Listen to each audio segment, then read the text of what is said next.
Hello everyone. In this video we'll discuss about the concept of hybridization in the valence bond theory. Now valence bond theory talks about the bonding between atoms due to the overlap of the atomic orbitals. So this we have seen in the first video on valence bond theory, how the valence bond theory is able to explain why different bonds are having different energies and different bond lengths. But when it comes to explaining the idea of bond angles or shapes of the molecules, even for some very common molecules like CH4 whose shape has been found to be tetrahedral, this valence bond theory could not explain how the shape of the CH4 molecule would come as a tetrahedral. So then the modification for the valence bond theory has come based on the Pauling's postulates of the hybridization. So the hybridization idea is atomic orbitals, when they are about to participate in the chemical bonding or overlap, they will undergo the hybridization. So this is for the cases where central atom is able to form multiple bonds, in the sense so it is forming different bonds with different atoms. In those cases we will have the concept of hybridization. Now first of all, the idea of hybridization. So why there is a need to have hybridization? So when we look at the atomic orbitals, right, the atomic orbitals, they have some inherent drawbacks in terms of forming an effective bonding. So the atomic orbitals will not be able to form effective bonding or effective overlap. When we look at the cases where the central atom has to be bonded to multiple atoms, this is primarily because of the fixed positions of the atomic orbitals. If you look at the s orbital will be what? Symmetrically distributed.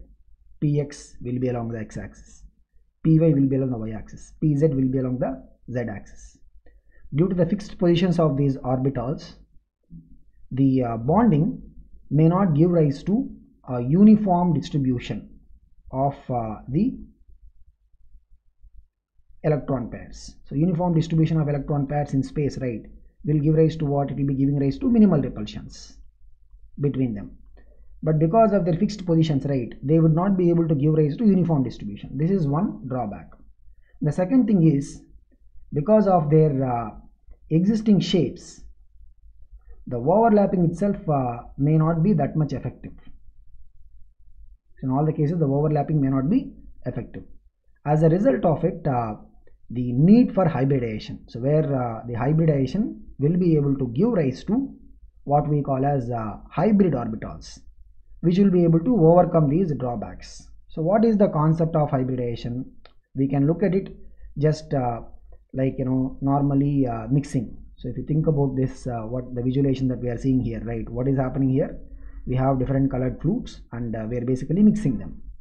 So when we mix them, right, what we are going to get as a result of it is an hybrid orbitals. Just we can take a parallel analogy.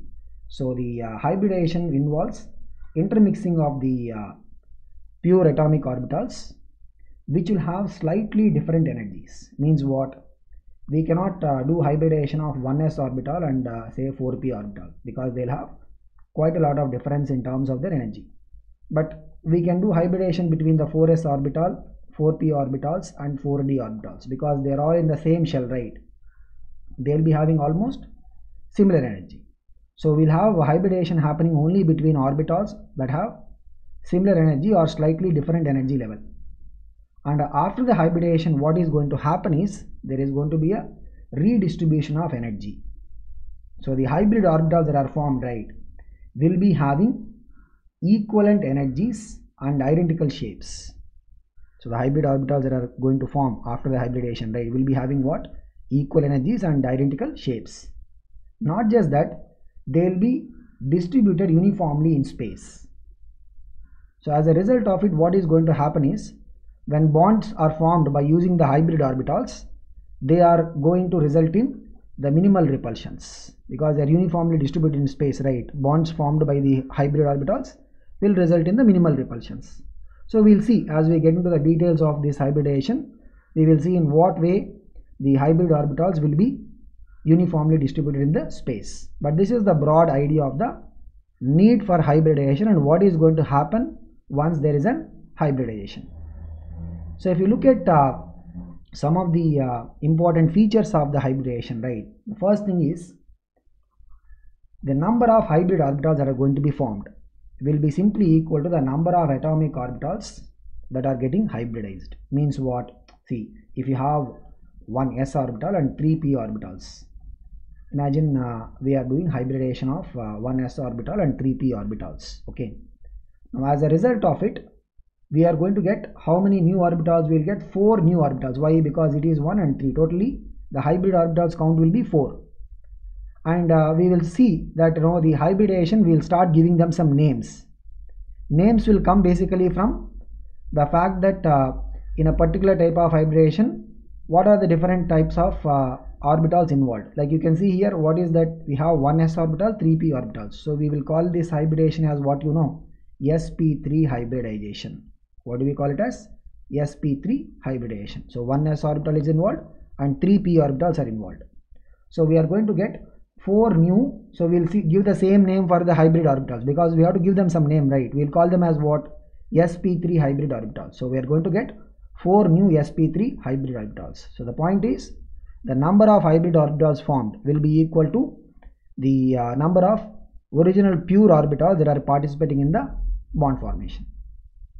And the hybrid orbitals will always have what? Equivalent energy and similar shape. Here the 1s orbital, s orbital is what? Spherically symmetrical. Each of the p orbitals will have what? Dumbbell shape. But the sp3 hybrid orbitals, right, all 4 of them are going to have what? They will be having identical shape and similar energy or same energy. Okay, they will be having identical shape and same energy. Normally the s orbitals and p orbitals, if they belong to same shell, right, they will have almost comparable energy, but there will be some small difference. But these 4 new orbitals formed, right, they will be having identical shapes and same energy. This is about the shapes and energies of the hybrid orbitals formed. Now the reason for the hybridization is what? The fact that hybrid orbitals will be more effective in terms of overlapping and hence they will be able to form more stable bonds than the pure atomic orbitals. In terms of overlapping, right, the hybrid orbitals will be able to give rise to what? They will be able to give rise to a better overlapping or effective overlapping. Hence they will be able to form more stable bonds. And how do we distribute them uniformly in space? We said the hybrid orbitals will be directed in space to have minimal repulsion. So how do we know what is the minimal repulsion? We will know based on the same analogy that we have used in the VSEPR theory.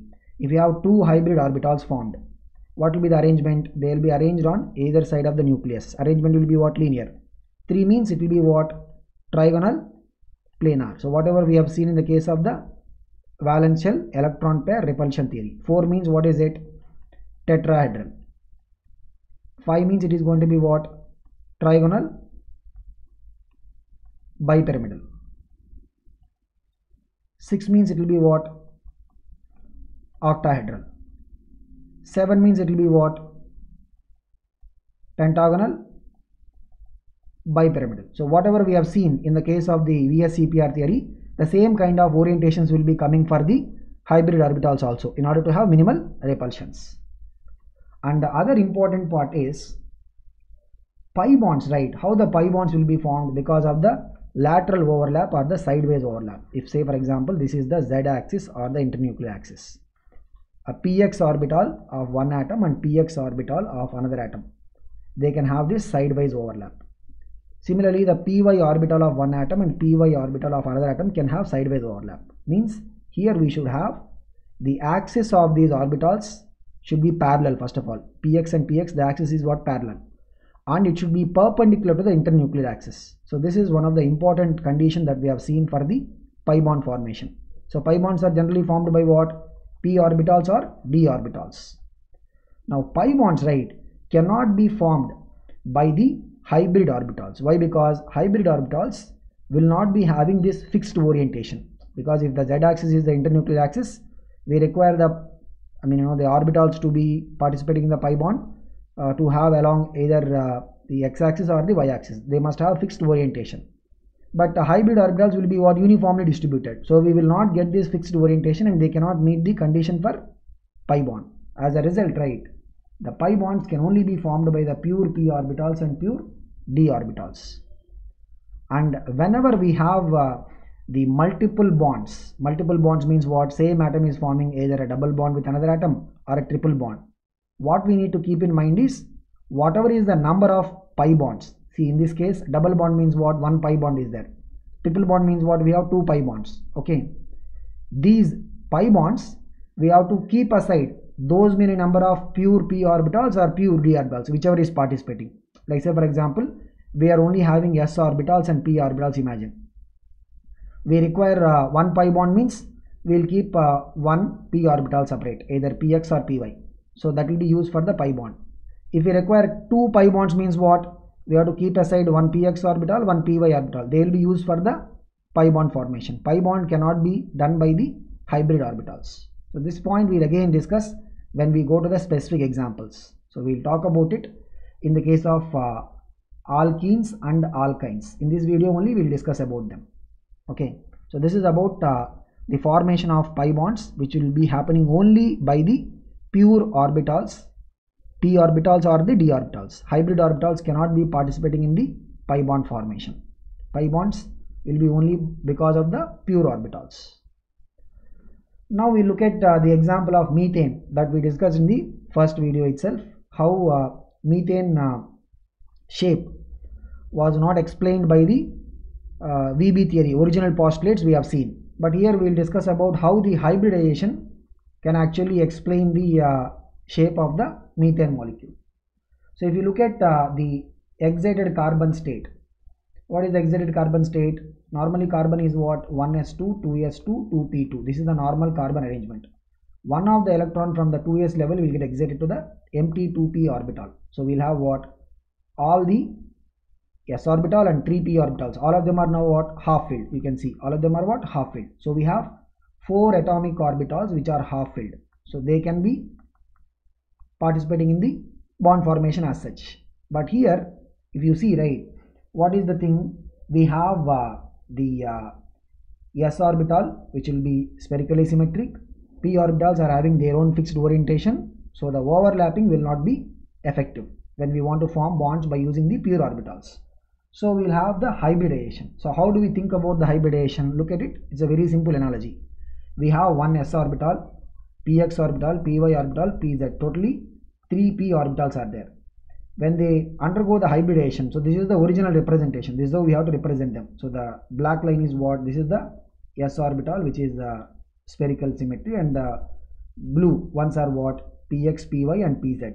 They will undergo hybridization and we are going to get sp3 hybrid orbitals. How the name sp3 is coming? Because we are having one s orbital and 3 p orbitals. How many sp3 orbitals are going to come? 4 of them will be coming. Why? Because we are using totally, what is the original number of orbitals? 4 orbitals, right? So new hybrid orbitals are going to be what? 4. And you see these 4 orbitals are identical. You can see all of them are what? Identical. They will be identical in terms of shape and energy. Not just that, they will be distributed in space uniformly. So 4 orbitals, how they will be distributed in space uniformly? What is the arrangement? It is what? Tetrahedral arrangement. Okay, so you can see here what is happening. You have all the hybrid orbitals pointing towards the corners of the tetrahedron. So what will be the angle between them? 109 degrees 28 minutes or 109.5 degree. Now when the carbon has to form bonds, it has to form bonds with 4 hydrogens separately. All of them are what? Single bonds. Here there is no concept of pi bond. Okay, so you see what is going to happen? Each of the carbon hydrogen bonds, right, will be because of the overlapping between the sp3 hybrid orbital of carbon, and for hydrogen always it is what? 1s. You can see there is an overlap here. Here you can see there is an overlap. sp3 hybrid orbital of carbon, 1s orbital of hydrogen. sp3 hybrid orbital of carbon, 1s orbital of hydrogen. sp3 hybrid orbital of carbon, 1s orbital of hydrogen. So here you see that all 4 carbon hydrogen bonds are going to be what now? Identical. So this is something that is experimentally observed. And what about the bond angle? Since the orientation of these hybrid orbitals is in the tetrahedral arrangement, the angle between the carbon hydrogen bonds will be what? 109.5 degrees. It is what? The tetrahedral bond angle. So this is how the hybridization is able to explain how in the case of methane all carbon hydrogen bonds will be identical, and the shape of the molecule is going to be what? Tetrahedral. Okay. Now we can look at the other examples. So you see here we'll talk about beryllium chloride. So beryllium, what is the electronic arrangement of beryllium? Normal electronic arrangement is what? 1s2 2s2. So which means in the second shell we'll have s orbital and 3 p orbitals, px, py and pz. Okay. What we see is that in the normal state beryllium is having the 2s orbital, which is having completely filled. So one of the electron will get excited. So as a result, what we are going to get, we'll see, we will get what? 2s will have one electron, and one of these 3p orbitals, only one of them will have an electron. So this is the 2s orbital, this is the 2p orbital, only one orbital is having that electron. So now these two will undergo hybridization. The others are vacant, they will not be engaged in the hybridization. Vacants will not be engaged in the hybridization. The s orbital and p orbital, they will undergo hybridization. So what is the name that we give for it? sp hybridization. Why sp hybridization? Because it is happening because of one s orbital and one p orbital. That is why sp. Previously in the case of carbon, what is it that we have seen? sp3 hybridization, correct? So you see the two sp hybrid orbitals, how they will be arranged? One on either side. You can see what is the angle here? The orientation between them will be what? 180. Now this is the beryllium. The sp hybrid orbital of beryllium will overlap with chlorine. So chlorine, what is the arrangement? It will be having 3s2 outermost structure, 3s2 3p 5, 3s2 3p5. Only the pz will be what? Half filled. So the pz orbital of chlorine will overlap with the sp hybrid orbital of beryllium. Similarly, this side also sp hybrid orbital of beryllium will overlap with the pz orbital of another chlorine. Now this is what we said, right? Hybridization will be only for the atoms that are forming bonds with different other atoms. Okay, so it is not going to be in the case of an atom which is only forming just one bond. It is going to be for those atoms which are forming different bonds with the different atoms, because there only we will have the concept of spatial arrangement. Okay, so the beryllium, what is the hybridization? sp hybridization. So you can see what will be the overall shape of the BeCl2. The overall shape of BeCl2 will be what? It will be linear shape, isn't it? So that is what we have seen even as per the valence shell electron pair repulsion theory. And one more thing is, both the beryllium chlorine bonds will be what? Identical. Both the beryllium chlorine bonds will be what? Identical. Why they are identical? Because they are formed between the sp hybrid orbital of beryllium and the pz orbital of the chlorines. So what we call this as? We will call it as sp hybridization. We look at one more example. This is in the case of BCl3. We can also look at BF3 and so on. Okay. So here boron, right? What is the valence arrangement of boron? Boron is what? 2s2 2p1. This is the normal. But boron can form 3 bonds only by the excitation. So what happens is, before the bond formation, one of the electron from the s orbital will get excited to what? It will get excited to p orbital. Okay. So this is anyway empty. So we will see one s orbital and 2 p orbitals. They will undergo hybridization. You can see one s orbital. This is the dark line, s orbital. 2 p orbitals are there. Okay. Now the thing is, should we give them the name px py, or should we give them the name px pz? That is up to us, because here the naming does not matter. Okay.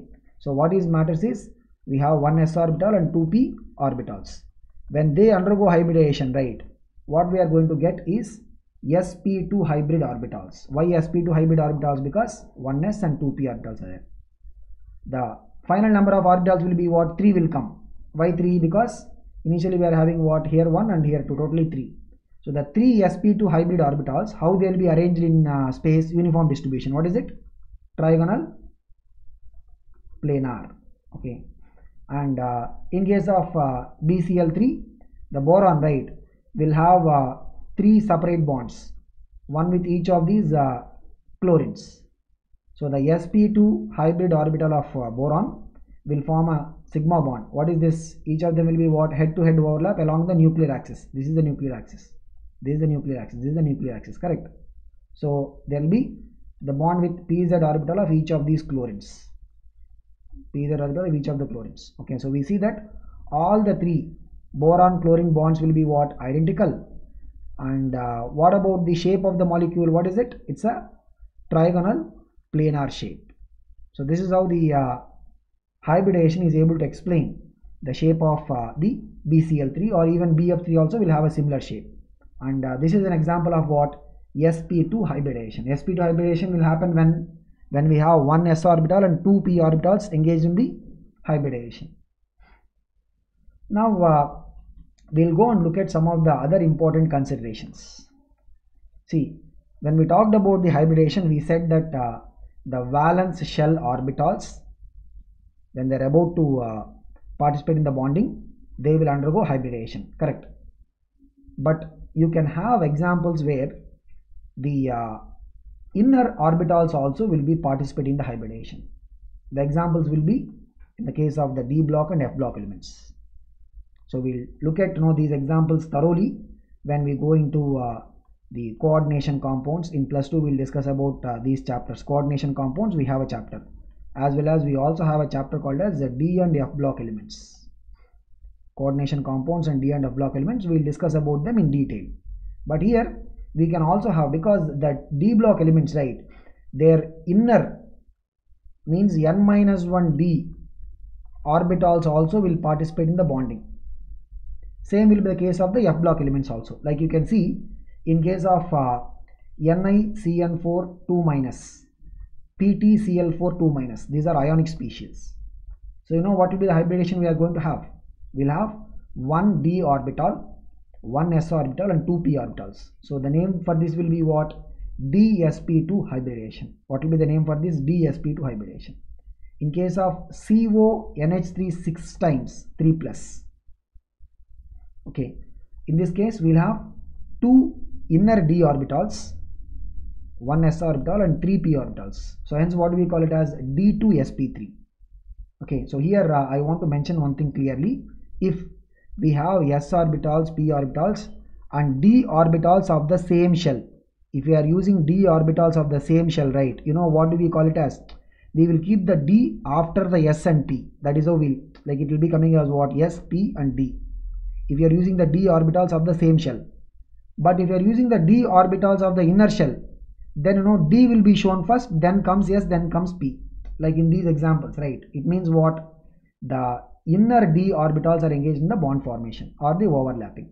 We'll discuss about it when we go to the coordination compounds and d and f block elements. Here we don't need to dig too much into it, because there we'll anyway discuss about it thoroughly. But the fact is, we need to keep in mind that it is not like always we are going to use the valence shell orbitals in the hybridization. Sometimes we can even have the inner orbitals also to be participating in the hybridization. That happens in which cases? It will happen in the case of the d block elements and the f block elements. Okay.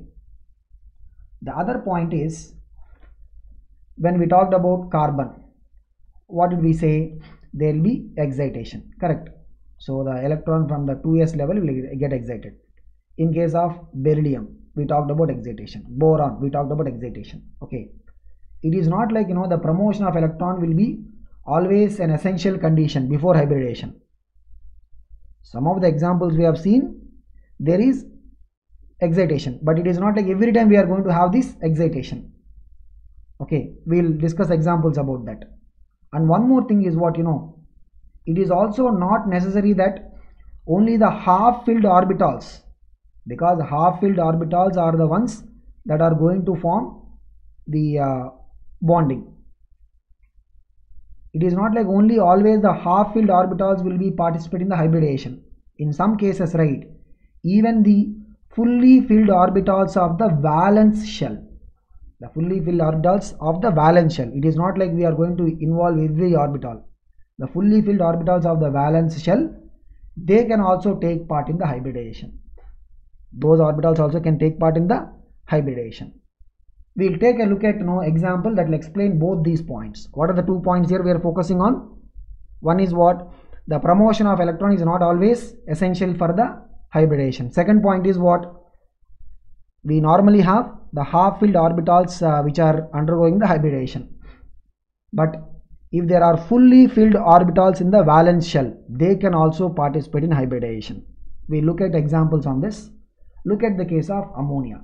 In ammonia, the arrangement is 2s level will have 2 electrons and 2p level will have 3 electrons, means px, py and pz. Now here all the 4 orbitals will undergo hybridization. So here you can see the fully filled 2s is also undergoing hybridization. So as a result of it, right, what is the hybridization going to be called as? sp3 hybridization. Same. Why? Because 1s orbital we are involving and 3p orbitals. But the thing is, 4 sp3 orbitals will come because we are using 1s and 3. Totally 4 atomic orbitals are undergoing hybridization, which means we will get 4 new hybrid orbitals. In the 4 new hybrid orbitals, right, you can see one of the hybrid orbital will have these lone pair as it is. You have a fully filled, whatever is the fully filled, right, one of the hybrid orbitals will be in this case fully filled. Now the other, so this hybrid orbital is what? Fully filled. The other 3 sp3 hybrid orbitals, they will be forming the bonds. They will overlap with 1s orbital of hydrogen. Here it will overlap with 1s orbital of this hydrogen. Here it will overlap with 1s orbital of another hydrogen. Okay. So as a result of it, what we are going to see is there is a nitrogen and 3 of these sp3 orbitals, they are bonded to the hydrogens. Lone pair we cannot see, only the nuclear position we can see. So again, what we will be able to see, the shape of the molecule will look like what? It will look like trigonal pyramidal. It look like a pyramid. It look like what? It look like a pyramidal shape. But what is the arrangement? The arrangement of these hybrid orbitals is what? Tetrahedral. The arrangement of the hybrid orbitals is what? Tetrahedral. So here the bond angle will be close to the tetrahedral bond angle. What is the exact tetrahedral bond angle? 109.5 degrees. But here we have talked about it in the VSEPR theory also. It will be less than the tetrahedral bond angle because the lone pair of electrons will occupy more space around the nucleus. So they will repel. As a result, the bonds will come little bit closer. Here also same explanation. The lone pair hybrid orbital will occupy more space around the nucleus. So it will push the bonding orbitals a little bit closer. That's the reason why the bond angle gets little bit reduced. Okay. So this is how we will see the existence of the ammonia. And here we can see there is no promotion of electron happening. As it is, there is an hybridization happening. And also we are using fully filled orbitals of the valence shell that are undergoing in the hybridization process. We will see one more example. H2O, oxygen, right? What is the valence arrangement? 2s2, 2p4, means one of the p orbital is fully filled. Okay, so 2px, we will say 2py and 2pz. One of them is fully filled. Now again, all the 4 orbitals will undergo hybridization. What is the hybridization going to be called as? sp3 hybridization. We will get 4 sp3 hybrid orbitals. In that, 2 of them are fully filled original orbitals. You can see 2 of these sp3 hybrid orbitals will be occupied by the lone pairs. Lone pair, lone pair. But the arrangement is what? What is the arrangement? Tetrahedral. The arrangement is what? Tetrahedral. Okay. Now what you see is that the sp3 hybrid orbital of oxygen and 1s of hydrogen, they will be having that sigma bond. Here also sp3 hybrid orbital of oxygen and 1s orbital of hydrogen, they will have the overlapping. So as a result, what you see is that we expect the bond angle to be close to what? The tetrahedral bond angle. But in this case, it will be even more lesser. So we have discussed about this in the VSEPR theory videos also. So what is it going to be? 104.5 degrees approximately. This is because you have 2 lone pairs. They will be repelling each other, and also they will repel the bond pair. So as a result, what is going to happen? The bonding orbitals will come little bit even more closer. In case of ammonia, we have only one lone pair orbital. Here we have two lone pair orbitals, right? So the bond angle will be even more reduced. It will come to what? Close to 104.5 degrees. So this is how we'll see that these kind of exceptions will be there when it comes to the hybridization. Okay. Now we look at some more examples of hybridization. So look at this PCl5 phosphorus, right? What is the ground state arrangement? 3s2 3p3. It has to bond itself to 5 chlorines. Means what? It should have 5 half-filled. It should have 5 half-filled orbitals. Okay. So look at it. How it is going to come? We will excite. One of the electron from the 3s level will get excited to what? 3d level. Because already p are there. We will require one more orbital, means that is going to be what? In the third shell we have d orbitals, but they are all vacant. So the electron will be excited to what? The vacant 3d orbital. You can see. Now the hybridization is what? 1s orbital, 3p orbitals and 1d orbital. What is the hybridization going to be called as? sp3d hybridization. How many hybrid orbitals will come? There will be 5 hybrid orbitals. 5 means what is the arrangement? Trigonal bipyramidal. 5 means the arrangement is what? Trigonal bipyramidal. We can see 3 of these orbitals will be in the plane. Each of the orbitals will be used to be bonded to the chlorines. Now one will be pointing above the plane, one will be pointing below the plane. This is the trigonal bipyramidal arrangement, just like the way we have seen in the case of the VSEPR theory. There the arrangement will be for the lone pair, the pairs of electrons. Here the arrangement will be for what? It will be for the hybrid orbitals. That is the only difference. So you can see each of these sp3d hybrid orbitals, they will engage in the overlapping with the pz orbitals of the chlorine. So for chlorines, what is the orbital that is going to overlap? Pz orbitals of the chlorine. So thereby we will get the original, the shape of the PCl5. What will be the shape of the PCl5? It will be what? Trigonal bipyramidal. And what is the hybridization in this case? It will be what? sp3d hybridization. We look at the example of SF6. SF6, we know the shape is what? It is what? Octahedral shape. What is the shape of the SF6? It is octahedral. So look at it. Normally the ground state arrangement of sulfur is what? 3s2 3p4. Okay, similar to oxygen. So it has to be bonded to how many fluorines? 6 fluorines. Means it will be requiring how many half-filled orbitals? It will require 6 half-filled orbitals. So it will be requiring 6 half-filled orbitals. Okay, how it is going to come? Look at it. We will excite one electron from the 3s level to 3d, another electron from the 3p. We have one orbital fully filled. We will excite it. So you see what is going to happen? We are going to have 2 more half-filled orbitals that will come in the 3d. Why we are able to excite it? Keep this idea clear.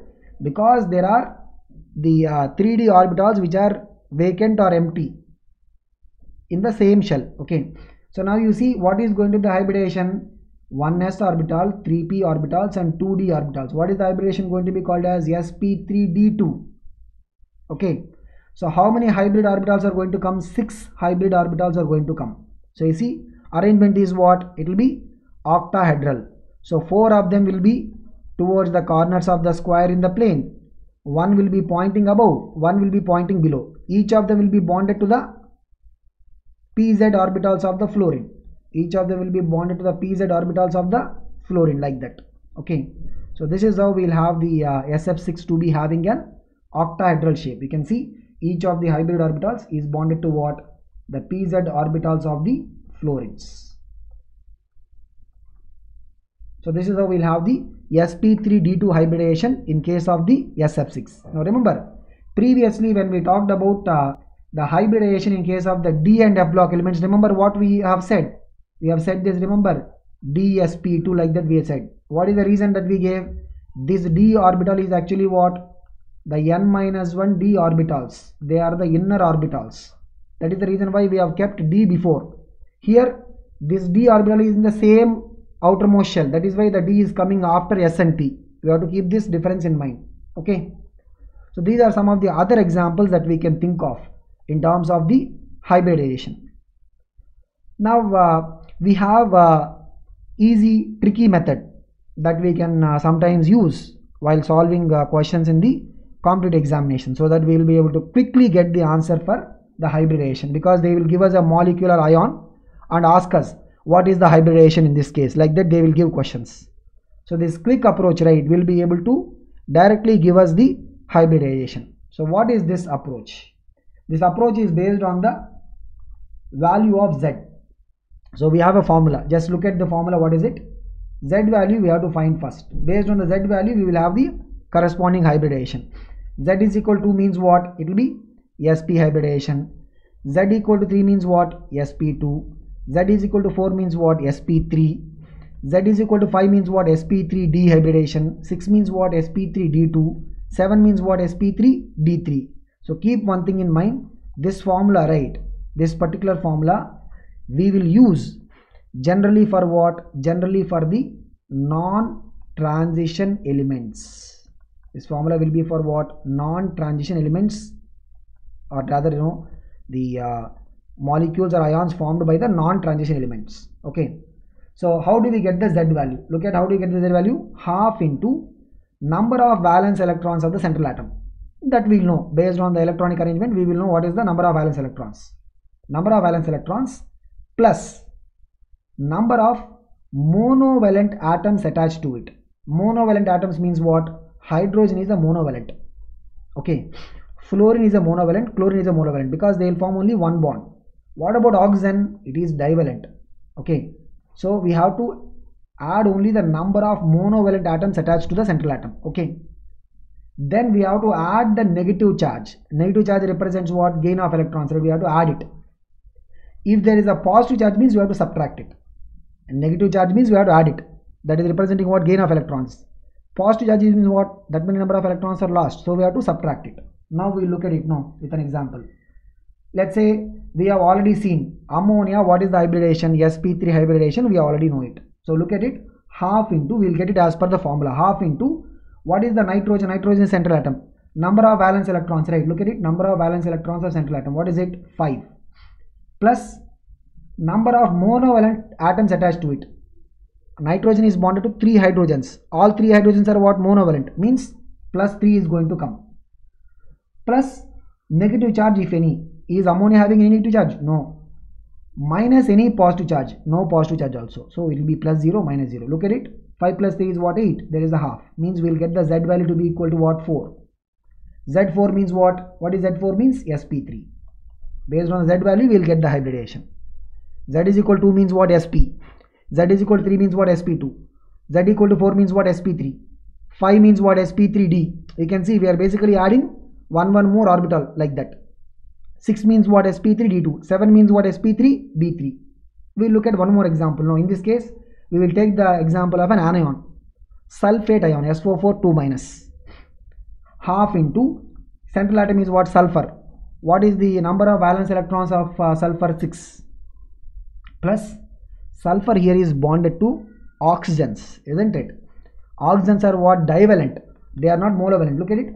Plus number of monovalent atoms attached to it. Is there any monovalent atom attached to it? No. So it will be what? 0. Plus negative charge, if any. Look at it.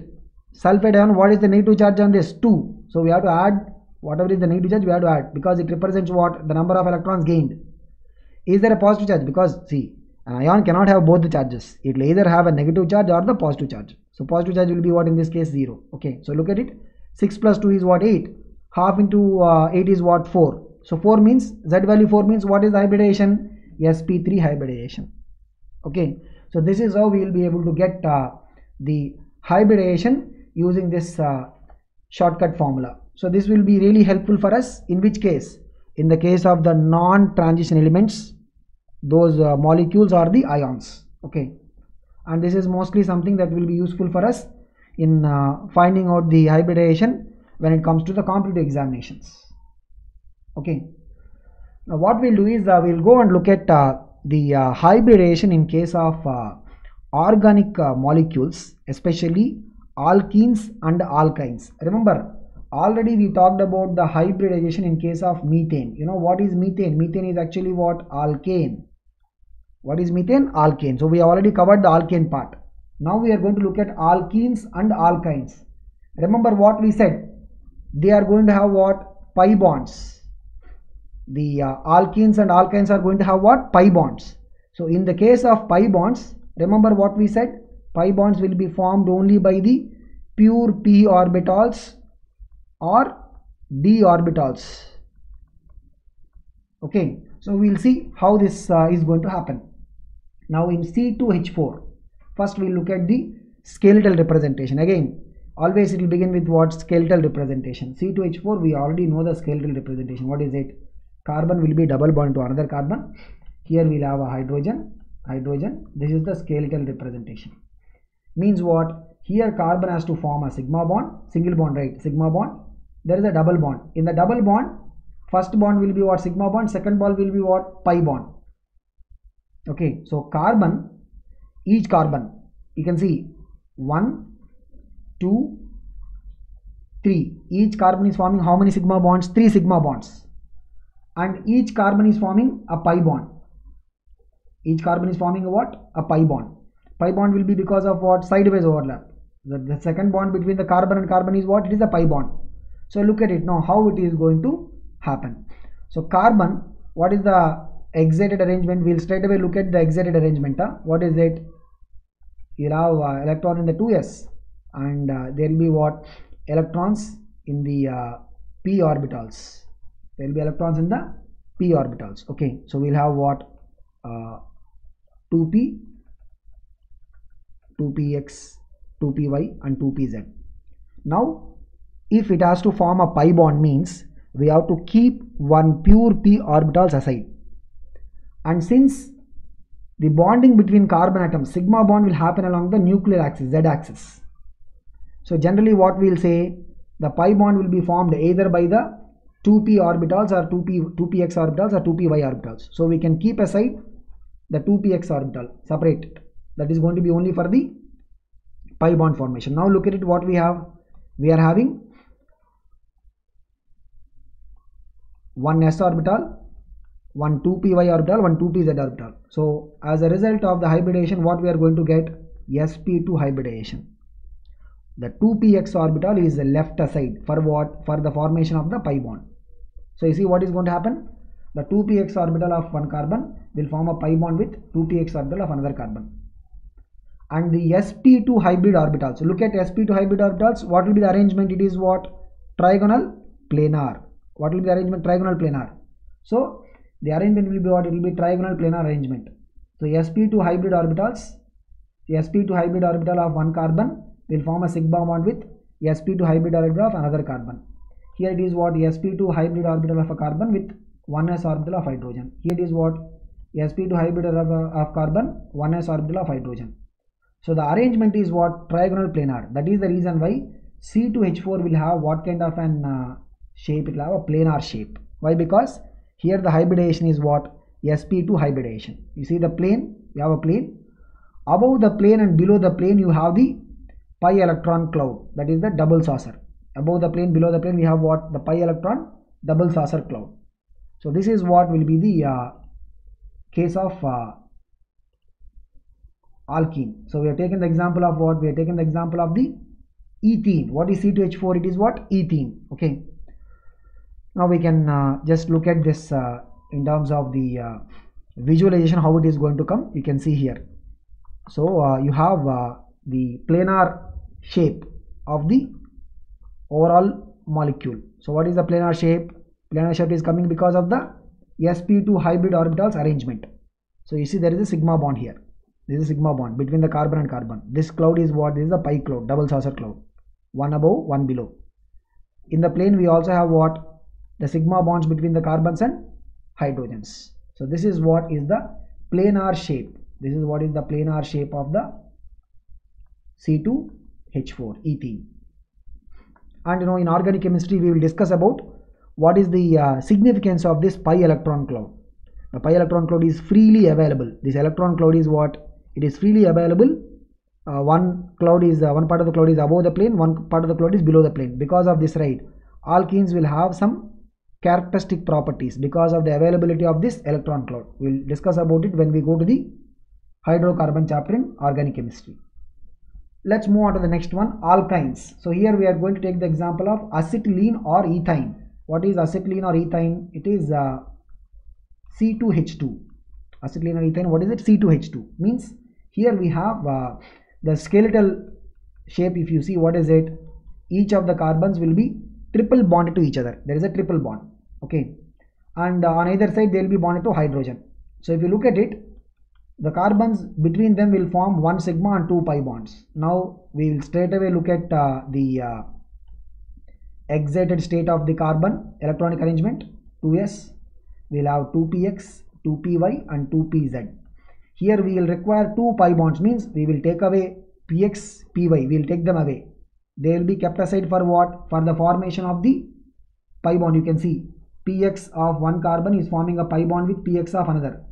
Py of one carbon is forming a pi bond with the py of another. So remaining is what? We will have the 2s orbital and the 2pz orbital. These two will undergo the hybridization. What is the hybridization going to be called as? sp hybridization. You can see.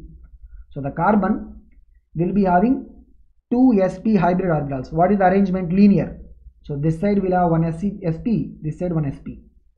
So you will have an sp hybrid orbital of carbon overlapping with the 1s orbital of hydrogen. sp hybrid orbital of carbon overlapping with the sp hybrid orbital of another carbon. Okay, this is the carbon-carbon sigma bond. This side is the second carbon, right? Let's number them as first and second. Second carbon, it has already formed bond with the first carbon, sigma bond. This side it will be forming a bond with what? The 1s orbital of hydrogen. So this is how we'll have the sigma bonds. And pi bonds will be between what? The 2px orbital of one carbon and 2px orbital of another. 2py orbital of one carbon with the 2py orbital of another. So already we have kept aside the 2px orbitals and 2py orbitals. The hybridization is only between what? It is only between the 2s orbital and 2pz orbital. Okay, one s orbital and one p orbital, they are participating in the hybridization. That's why we call it as what? sp hybridization. Correct. Now you see what is going to be the overall shape of the molecule. It will be what? Linear shape, isn't it? The overall shape of the molecule is what? It will be a linear shape. So if you look at how the molecule really looks like because of this electron cloud, it will be looking like this. So we will call it as a cylindrical electron cloud. What do you call it as? You will call it as what? Cylindrical electron cloud. Why are we saying cylindrical? Look at it. This is the linear shape. This is the overall linear shape. Okay. This is one sp, another sp is here for the carbon 1. Here one sp orbital, another sp orbital. This is for the carbon 2. Now covering this line, you have the pi electron cloud. So normally one pi bond means what? One saucer above, one saucer below. Another pi bond is like this, means what? If you just try and draw it a different color, right? What you will be able to see is, it's like, this side you will have another electron cloud, that side you have another electron cloud. It's like, like a fully cylinder type it is covered. 4 saucers are there. Around that nuclear axis we have 4 saucers. So overall electron cloud looks like what? It looks like a cylindrical electron cloud. Okay. So the shape, when we ask, we only will look at what? Hydrogen, carbon and another carbon. So how this arrangement is looking like? It is a linear arrangement, right? So shape of the molecule, we will say it is what? Linear shape. But when we want to understand how the electron cloud is present along the nuclear axis, how it is present? It is present around the nuclear axis like a cylinder. Okay. So this is about the hybridization in the case of the ethine or acetylene alkynes. So in these two examples, right, what we have seen that whenever there is a need for the formation of pi bond, right, the pure atomic orbitals, p orbitals or d orbitals. In this case, what are we using? We are using p orbitals. They will be kept aside for formation of required number of pi bonds. In alkenes, we have kept aside one p orbital. That's why the remaining is what? One s orbital and two p orbitals. Alkenes will have what? sp2 hybridization. Alkynes will have what? sp hybridization. Alkanes, methane is having what? sp3 hybridization. Again, we'll discuss a little bit more about them when we go to the hydrocarbon chapter in organic chemistry. So this is the concept of hybridization and how hybridization is able to explain the shapes of the molecules, and this is able to make the valence bond theory complete in explaining the bond parameters. But still there are some drawbacks or limitations, and one prominent drawback is the magnetic properties of some molecules like O2. So even the Lewis theory or this VB theory, they all predict that O2 will be having no unpaired electrons. What they all predict? O2 will be having no unpaired electrons. As a result of it, O2 will be what? It will be having diamagnetic nature. So O2 will be having diamagnetic nature. So generally when we talk about the magnetic properties, right, if any molecular ion is having unpaired electrons, means it will have magnetic properties, we will call it as what? Paramagnetic. Okay. If there are no unpaired electrons means we will say it is what? Diamagnetic. So all the chemical bonding theories, including the VB theory, right, they expect that the O2 will be having diamagnetic nature because all the electrons will be paired.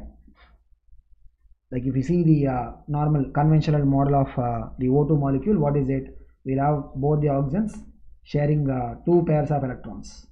Now this oxygen will have 4 electrons of its own. This will have 4 electrons of its own. If you look at what is the overall number of electrons of each oxygen, it is going to be what? 8 after the formation of the double bond. In O2 there will be a double bond between both the oxygens. So we don't see any unpaired electrons. Are we able to see any unpaired electrons? There will be no unpaired electrons as per the previous bonding theories, including the valence bond theory. Okay, but what is experimentally found is that O2 is having paramagnetic nature. O2 is having what? Paramagnetic nature. Means what? It must be having unpaired electrons. But normally if you see this O2, right, arrangement, is it having unpaired electrons? All are paired, right? These are what? Lone pairs. These two are what? Shared pairs. There are only paired electrons. There are no unpaired electrons. But this is something that is experimentally observed. And the theories, including the valence bond theory, they fail to explain the paramagnetic nature of O2. Not only that, the idea of fractional bond order, even here, right, in the valence bond theory, when you have atomic orbital of one atom overlapping with atomic orbital of another atom along the nuclear axis, we will call it as what? Sigma bond. Okay, along with the sigma bond, if there is a sidewise overlap, we will call it as what? Pi bond. So a bond basically represents what? The overlapping between two half-filled orbitals. A single bond means what? One orbital from here is overlapping with one orbital of another atom. Double bond means what? There is one sigma type of overlap and there is one pi type of overlap. Triple bond means what? One sigma and two pi types of overlap. But what do we mean by a bond order of 1.5 or a bond order of 2.5? Fractional bond orders, right, could not be explained. Just like the Lewis theory could not explain the fractional bond order, even the valence bond theory cannot explain the fractional bond order. So these drawbacks particularly, right, were addressed in the next theory of chemical bonding, which is the molecular orbital theory. So we will see how the molecular orbital theory will be able to address these limitations of the valence bond theory when we go to that particular discussion. So this is about the hybridization concept in the valence bond theory.